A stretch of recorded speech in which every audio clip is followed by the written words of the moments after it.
वजूद जन से है तस्वीर कायनात में रंग, इसी के साज से है जिंदगी का सोज़े दुरूद।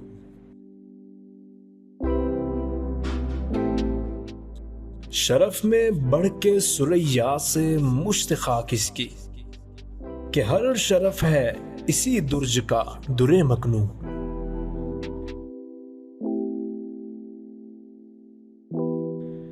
मकाले माते फला तू न लिख सकी, लेकिन इसी के शोले से टूटा शरारे अफलातून।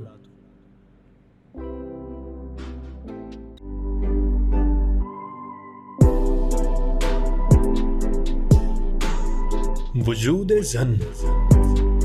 बिस्मिल्लाहिर्रहमानिर्रहीम। अस्सलामुअलैकुम। I am Saima Ali. Program वजूद जन के साथ हाजिर हैं। फिल्म साज आफिया नथानियल, इन्होंने फ़िल्म बनाई दुख्तर के नाम से, जिसने ना सिर्फ पाकिस्तानी सिनेमाओं में बल्कि दुनिया भर में अपनी धूम मचा दी। पाकिस्तान की 2012 की एक फैक्ट शीट के मुताबिक 4 में से 1 लड़की अपनी 18वीं सालगिरह से पर पहुंचने से पहले ही शादी उसकी कर दी जाती है, और इस फैक्ट शीट के मुताबिक तकरीबन 29% ये केसेस खैबर पख्तूनख्वा में पाए गए और वो दूसरे नंबर पर है। इसी को मौजू बनाया गया इस फिल्म में, और कम उम्री की शादी की इस कैंपेन को बहुत आगे लेकर जाया गया। लेकिन ना सिर्फ इस फिल्म ने पाकिस्तान में बल्कि पूरी दुनिया में धूम मचाई। इसके साथ साथ अमेरिका में south Asian international film festival का भी हिस्सा बनी, और अब बरतानिया में भी इसको रिलीज़ किया गया। हम इस कहानी को देखते हैं तो इसमें बहुत सारे किरदार हैं। ख़ास तौर पर इस कहानी की जो एक मेजर किरदार है समिया, इसके बारे में हम अपने अगले किसी प्रोग्राम में बात करेंगे। ये क्रिएटिव आर्ट था, और क्रिएटिव आर्ट से जुड़े हुए बहुत सारी ख़वातीन हमारे इर्द गिर्द मौजूद हैं, जो अपने शोबों में अपनी मेहनत से और अपनी इस क्रिएटिविटी से झंडे गाड़ रही हैं। इंस्टीट्यूट ऑफ सदर्न पंजाब के फ़ाइन आर्ट्स डिपार्टमेंट में एक ऐसी ही बहुत ही क्रिएटिव खातून हमारे साथ मौजूद हैं। असिस्टेंट प्रोफेसर हैं हमारे इस डिपार्टमेंट की, और अब तक तकरीबन 200 से ज़ायद पब्लिकेशंस आ चुकी हैं इनकी, जिनमें मुख्तलिफ़ तरह के टीचर ट्रेनिंग मैनुअल्स और ख़ास तौर पर बच्चों के लिए काम किया इन्होंने। बच्चों के लिए पेंटिंग और इसके अलावा फ़ैशन डिज़ाइनिंग के भी कुछ मैनुअल्स डिज़ाइन किए अपनी। और इसके अलावा मैं इनकी कुछ किताबें मार्केट में खाने पकाने की भी देख चुकी हूँ। तो हमारे साथ मौजूद हैं यहाँ पर आज assistant professor fine arts department institute of southern Punjab, ma'am Azra Shahid. Welcome to the show ma'am. Thank you. कैसी हैं आप? जी मैं ठीक हूँ, खैरियत से। अच्छा, मैंने जो भी जिक्र किया कि मैंने आपकी किताब देखी थी, तो मैंने आपको उसकी पिक्चर दिखाई स्पेशली कि ये जो किताब है ये मैंने फ़लाँ बुक शॉप पे पड़ी हुई देखी, और मैंने तस्वीर बनाई। मैंने कहा ये तो हमारी मैम है, लेकिन वो बहुत पुरानी किताब थी। मतलब मुझे तब अंदाज़ा हुआ कि आप इतने टाइम से लिख रही हैं। ये तो बहुत पहले लिखने का काम भी किया है। मैं बताती चलो नाज़रीन को कि वो था मछली के पकवान। मछली के पकवान पे पूरी एक बुक थी। जी जी। इसके साथ और भी बहुत सारी बुक्स हैं। अच्छा, वो सारी मछली के पकवान आपको आते हैं बनाने जो उस बुक में लिखे हैं? ऑलमोस्ट, क्योंकि पहले ट्राई करने के बाद ही लिखने पड़ते हैं ना। अच्छा। बहुत सा काम जो हम क्रिएट कर रहे होते हैं, हाँ। पहले उस पर खुद काम करते हैं और फिर उसको लोगों को के लिए सामने लेकर आते हैं। अच्छा, ये इससे मुझे ख्याल आया कि क्रिएटिव आर्ट जो है, जिसको हम फाइन आर्ट्स डिपार्टमेंट में, ये सिर्फ एक पेंटिंग बनाना या ड्रेस डिज़ाइनिंग से जुड़ा हुआ नहीं है। खाना बनाने का जो एक आर्ट है वो भी क्रिएटिव आर्ट है, और उसमें भी जितना खूबसूरत दिलकश वो नज़र आता है उतना ही वो भूख को भी बढ़ाता है। लेकिन आपका जो काम मैंने यहाँ अपने इंस्टीट्यूट में देखा वो भी बहुत खूबसूरत है। थोड़ी बात हम आपके बचपन से शुरू कर लें अगर? Why not. ठीक है। जिस दौर में आपने जाकर एनसीए में तालीम हासिल की, उस दौर में मुल्तान से, क्योंकि आपकी फैमिली यहीं पर है, यहीं का ब्रॉट अप है आपका, बिलोंग करती हूँ। हाँ जी। तो उस दौर में ये कितना आसान था? आपको आसानी से जाने दिया एनसीए में? नहीं, बहुत मुश्किलात पेश आई थी। बावजूद इसके कि मुझसे जो दोनों बड़ी बहनें भी मास्टर्स कर चुकी थी। अच्छा। और ये 70s की बात है जब उन्होंने मास्टर्स किया, और हमारी जैसे कि एक कंजर्वेटिव फैमिली होती है उसके, और चूंकि हम 3 बहनें थीं और एक भाई, तो ये होता है कि जहाँ फैमिलीज़ में बहुत ज़्यादा यानी लड़कियों का होना वैसे ये समझा जाता है कि बेटियां हैं, अब ये पढ़ेंगी नहीं, पढ़ना नहीं चाहिए इन्हें, इनकी शादियां करनी चाहिए, बिल्कुल, ये यही बिल्कुल समझा है, जाता हाँ, है। यानी बिल्कुल। बचपन से सबसे पहले प्लान यही किया जाता है कि इनकी शादियां हाँ, बस की पैदा जाएंगी। होते ही, जिसका मैंने अभी जिक्र भी किया कि कम उम्र बिल्कुल। में ही शादी। वो यही मुझे यही सोचकर ये मैं बात कर रही हूँ, जो आप अभी बात कर रही थी। आम तौर पे हमारी सोसाइटी में अभी तक मैं तो कहूँगी कि यही एक नज़रिया लेकर लोग चल रहे होते हैं। लेकिन जिस वक्त की मैं बात कर रही हूँ अपने, यानी एनसीए की पढ़ाई की, उस वक्त, उससे पहले भी जाहिर है कि यहाँ ये शौक़ तो बचपन से होता है। बिल्कुल। कुछ ना कुछ क्रिएट करने का शौक़ जो होता है बचपन से पैदा होता है, तो हम ये सोचते हैं कि हमने ये काम करना है। तो ऐसे था कि हमारे यहाँ, जैसे मैंने पहले भी बताया कि फैमिली में कि यही कहा जाता था, बेटियां हैं, इनको आपने ज़्यादा नहीं पढ़ाना है। उसके बावजूद फादर ने बहुत इतना सपोर्ट किया है कि उस फैमिली में, यानी जैसे हम यहाँ मुल्तान से बिलोंग करते हैं, मुल्तान में वैसे ही आप भी देखते हैं इर्द गिर्द के बहुत ज़्यादा कंजर्वेटिव लोग होते हैं। तो उन्होंने बहुत शुरू ही से बहुत सपोर्ट दिया कि आप ये करें। जैसे मदर होती थी साथ, और वो जो कहना ये कलर्स चाहिए, ब्रशेस चाहिए, मैंने ये काम करना है, वो तमाम पूरा लेकर, ये जितना भी बाज़ार, जहाँ से कोई चीज़, यहाँ से बहुत मुश्किल से चीज़ें फाइन आर्ट्स की मिला करती थी। फाइन आर्ट्स का कोई चीज़ अवेलेबल नहीं होती थी, तो वो ख़रीद के देना और इस तरह। तो शुरू से जब ये मैंने ये सोचा एनसीए में पढ़ना है, एक मरतबा मैंने वहाँ विज़िट कर लिया। बहन चूँकि वहाँ पंजाब यूनिवर्सिटी में पढ़ती थी, उनके साथ मैं वहाँ चली गई। बस उसके बाद शौक़ हुआ कि मैंने एनसीए में आने। सही। तो एनसीए में जाने के लिए बहुत ज़्यादा, ना सिर्फ मुझे बल्कि फ़ादर को भी बहुत ज़्यादा उसके लिए एक बोल्ड स्टेप लेना पड़ा। ओके। वो ऐसे कि वो फैमिली तो ये भी नहीं चाहती थी कि जब बड़ी बहन यहाँ से गई हैं पंजाब यूनिवर्सिटी के लिए, नहीं यहाँ मुल्तान में, यहाँ तक कि उन्होंने अभी उनका वहीं वो शुरू हुआ था जैसे फ़र्स्ट ईयर होता है, तो यहाँ मुल्तान में क्लासेस एमए की शुरू हुई, उन्हें मुल्तान बुला लिया गया। अच्छा। कि जी मुल्तान चूँकि क्लासेस हो रही हैं, वो यहाँ ही पढ़ें। सही।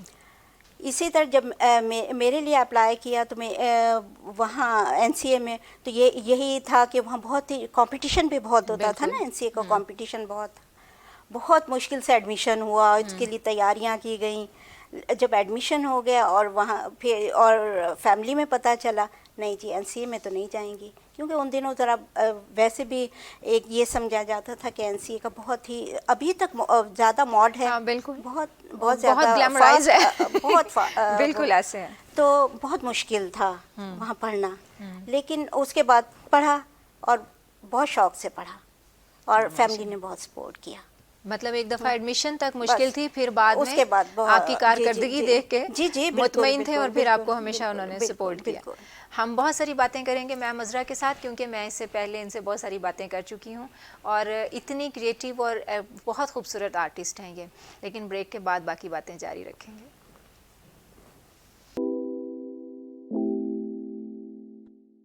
वजूद जन से है तस्वीर कायनात में रंग, इसी के साज से है जिंदगी का सोज़े दुरूद।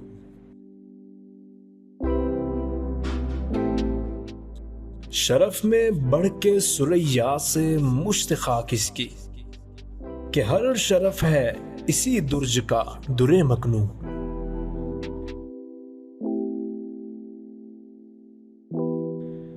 मकाले माते फला तू न लिख सकी, लेकिन इसी के शोले से टूटा शरारे अफलातून।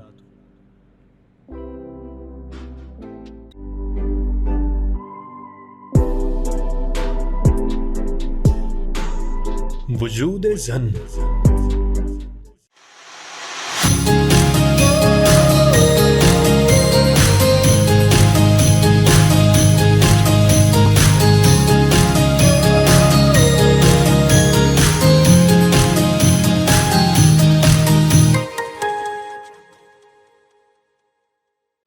Institute of Southern Punjab Multan, the largest and pioneer degree awarding institute in South Punjab region.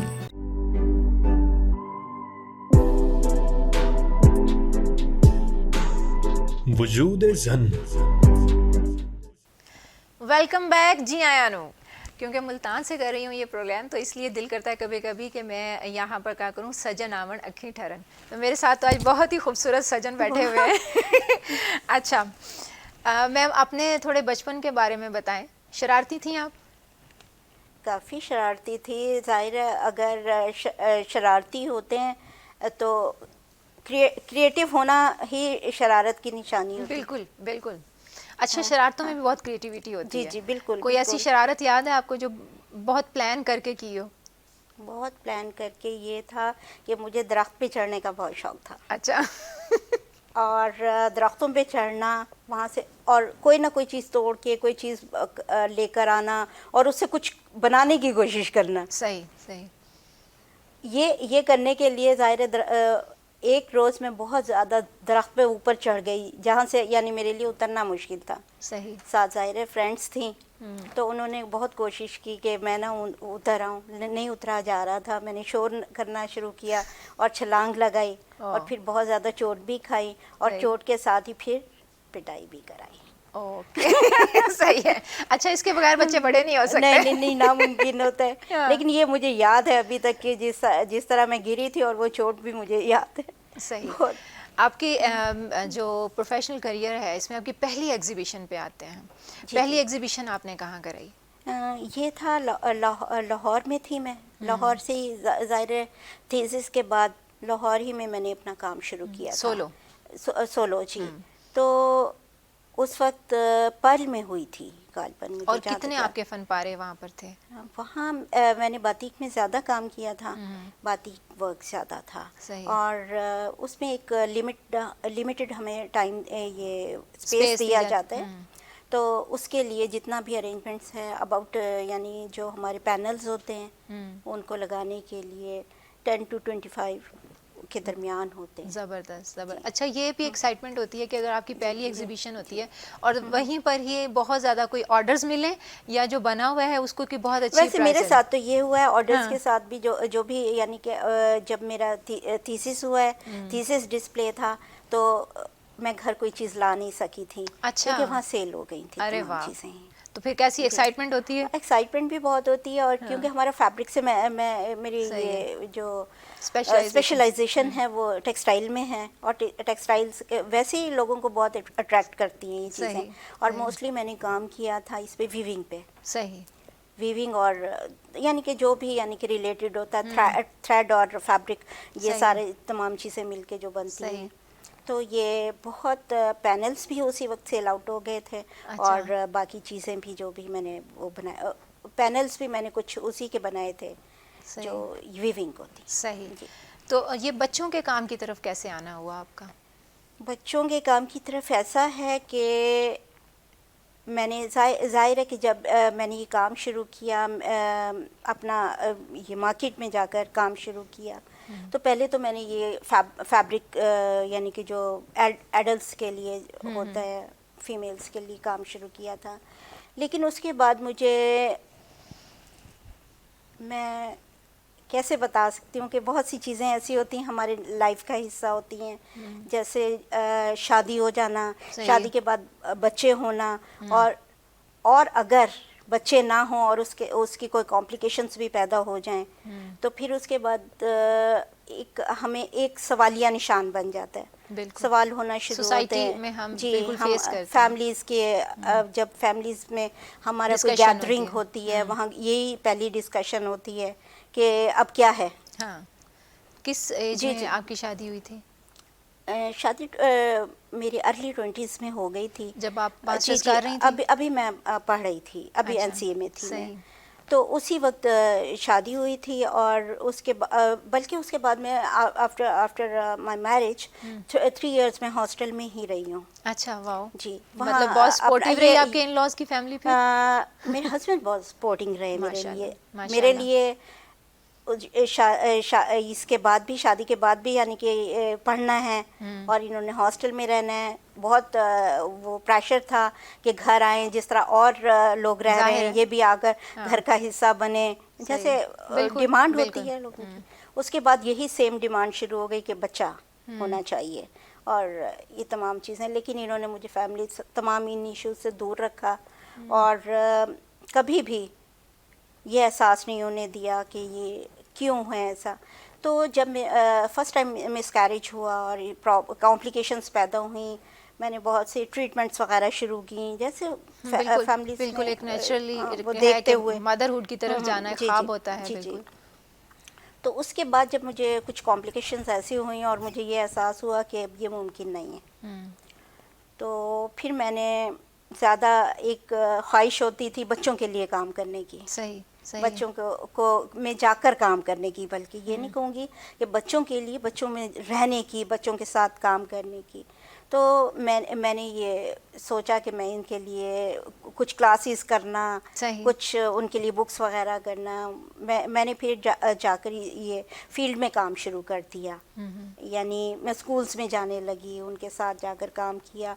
वहीं से मुझे हुआ कि मुझे बुक्स लिखनी चाहिए बच्चों के लिए। सही, बच्चों के लिए वहाँ उनको स्टोरीज वगैरह सुनाना। मैं बिल्कुल नाज़रीन को बताती चलूँ कि मैम अज़रा स्टोरी राइटर भी हैं और बच्चों के लिए कहानियाँ लिखी हैं इन्होंने। जी, वो वहीं से फिर वो एक शौक़ हुआ कि बच्चों की बुक्स करना तैयार, और ये इनके लिए फिर वो सबसे ज़्यादा जो बच्चों के लिए आपने काम किया जिन स्कूल्स में या ऑर्गेनाइजेशंस के साथ, उनमें कोई ऐसा काम जो भी याद हो आपको कि ये सबसे आपको अपनी नज़र में लगता हो? वैसे तो कहते हैं आर्टिस्ट को अपना हर काम में कुछ ना कुछ बेहतरी की गुंजाइश नज़र आती रहती है, वो कभी सेटिस्फाई नहीं होता।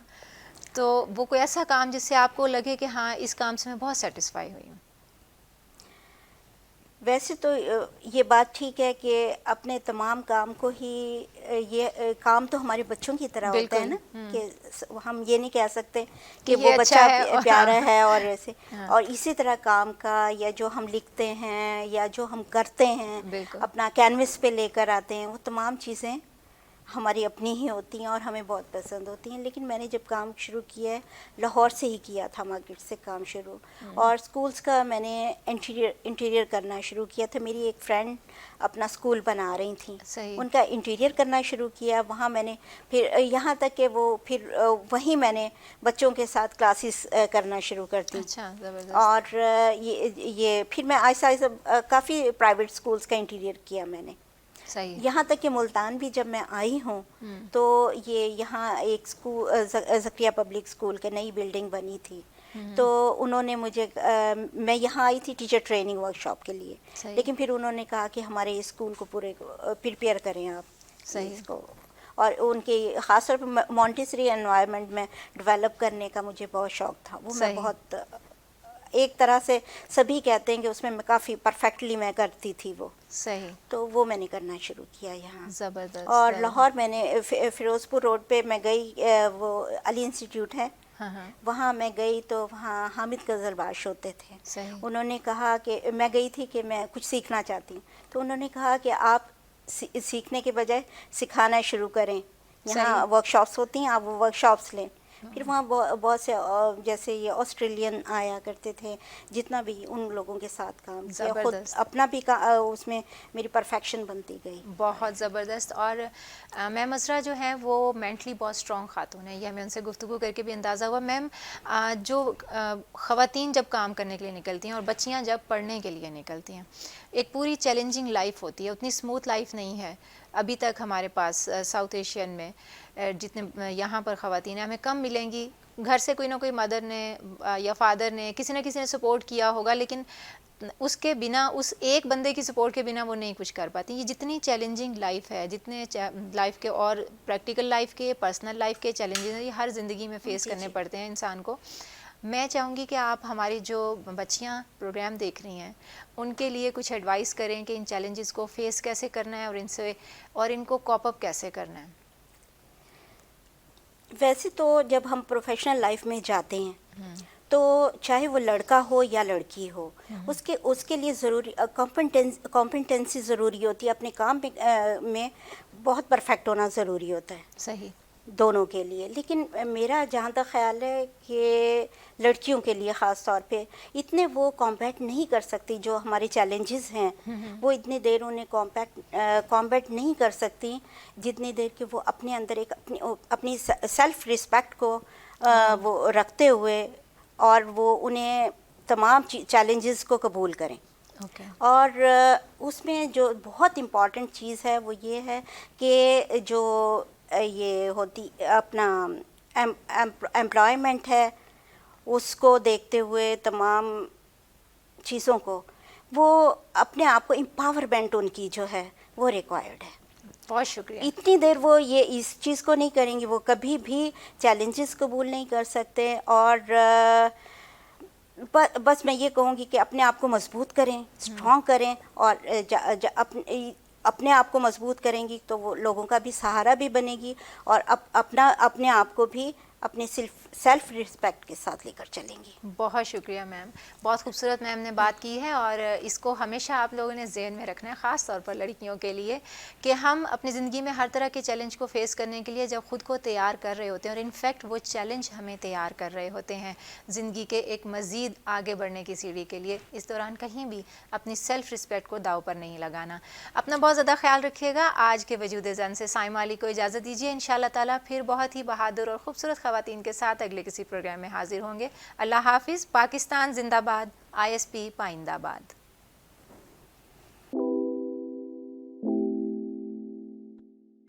वजूद जन से है तस्वीर कायनात में रंग, इसी के साज से है जिंदगी का सोज़े दुरूद।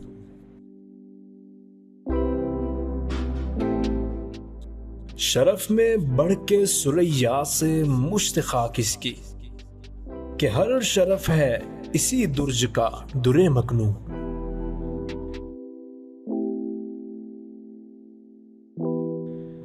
मकाले माते फला तू न लिख सकी, लेकिन इसी के शोले से टूटा शरारे अफलातून।